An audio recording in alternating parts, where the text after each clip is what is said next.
Mariupol के अज़ोवस्टाल steel plant पर अभी तक रूसी फोर्स ने कब्जा नहीं किया है। ये एक दुर्ग की तरह अभी तक सामने खड़ा है, लेकिन अब जानकारी ये मिल रही है कि अज़ोवस्टाल स्टील प्लांट पर रूस ने हमला कर दिया है।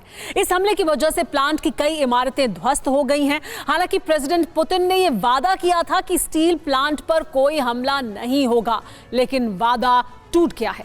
क्या यह जंग में जायज है या फिर इसके पीछे प्रेसिडेंट पुतिन का गुस्सा है? आखिर अज़ोवस्टाल स्टील प्लांट को ही रूसी फोर्स ने टारगेट क्यों बनाया?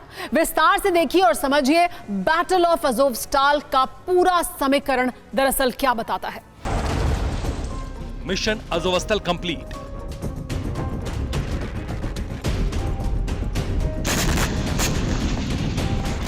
आजाद हुई आबादी, तय हुई बर्बादी।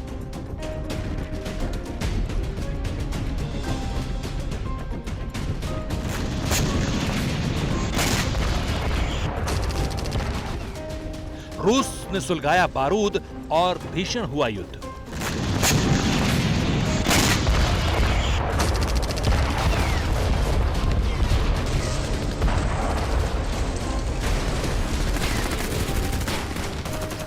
दरअसल मारियोपोल की बर्बादी के साथ यूक्रेनी आबादी पर मंडरा रहा संकट टल ही नहीं रहा था। एक वक्त था जब ग्रीन कॉरिडोर बनाया गया था और उस रास्ते आबादी का एक बड़ा हिस्सा बाहर भी निकल गया।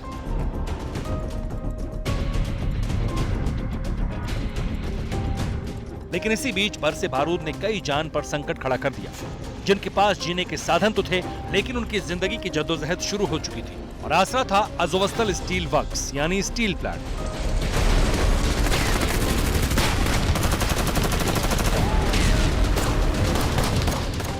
वो जगह जहां आसपास के रिहायशी इलाकों को छोड़कर लोगों ने शरण ली थी। इस प्लांट में 1000 से ज्यादा जिंदगियां तहखाने में कैद थी।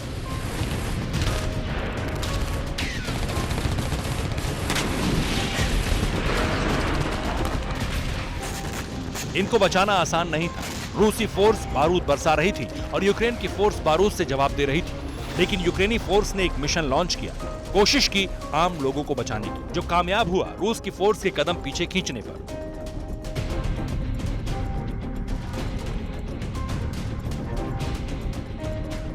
यूक्रेन फोर्स ने 30 अप्रैल को अज़ोवस्टाल प्लांट खाली कराया। निकाले गए लोगों के लिए अज़ोव बटालियन ने ऑपरेशन शुरू किया था और इन्हीं निकाले गए लोगों में से 46 लोगों ने इलाके को छोड़ दिया है। हालांकि प्लांट से निकाले गए लोगों की और कोई जानकारी नहीं मिली, लेकिन दावा किया गया है कि निकाले गए लोगों को फिलहाल यूक्रेन के नियंत्रण वाले ज़पोरिज़िया में ले जाया गया है और दावा किया जा रहा है कि अज़ोवस्टाल में कैद लोगों को बचाने के लिए शुरू किया गया ऑपरेशन कंप्लीट हो चुका है।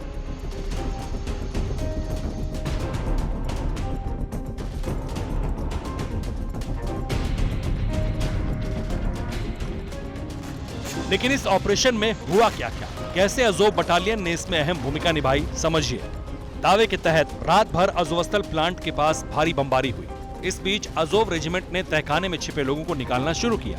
इस कार्रवाई में लोगों को बचाने के लिए रेड क्रॉस ने 70 से ज्यादा बसें लगाई। लोगों को निकालकर बेजीमेन गांव के रास्ते बाहर ले जाया गया। अज़ोव बटालियन की यही कार्रवाई भविष्य की बर्बादी का सबब बन गई। दरअसल अज़ोव प्लांट के पास हाहाकारी बमबारी के बीच यूक्रेनी फोर्स के ऑपरेशन से रूसी फोर्स की चुनौती बढ़ गई है और रूस मारियोपोल के इस अज़ोव प्लांट को पूरी तरह तबाह करने पर आमादा हो गया है।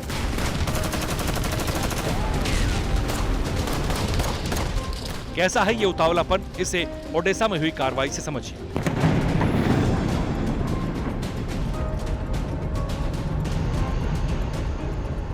रूस ने ओडेसा के एयरपोर्ट पर रॉकेट से हमला किया। ओडेसा एयरपोर्ट का रनवे पूरी तरह क्षतिग्रस्त कर दिया। ओडेसा एयरपोर्ट से कोई भी प्लेन अब ऑपरेशनल नहीं रहेगा।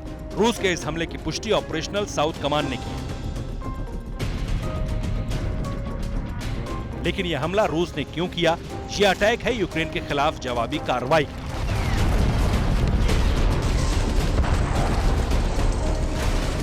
ब्लैक सी से लगी कोस्टल सिटी ओडेसा से उड़ान भरने वाले फ्लाइंग ऑब्जेक्ट्स ने रूसी टैंक्स, आर्मर्ड व्हीकल्स और फोर्स को भारी नुकसान पहुंचाया। इसलिए रूस ओडेसा पर हमले के लिए उतावला हुआ और एक झटके में हुई कार्रवाई में ओडेसा का ऑपरेशन बंद हो गया।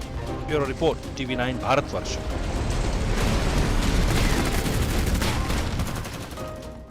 अड़ी सोमवार से शुक्रवार शाम 6 बजे सिर्फ TV9 भारतवर्ष पर।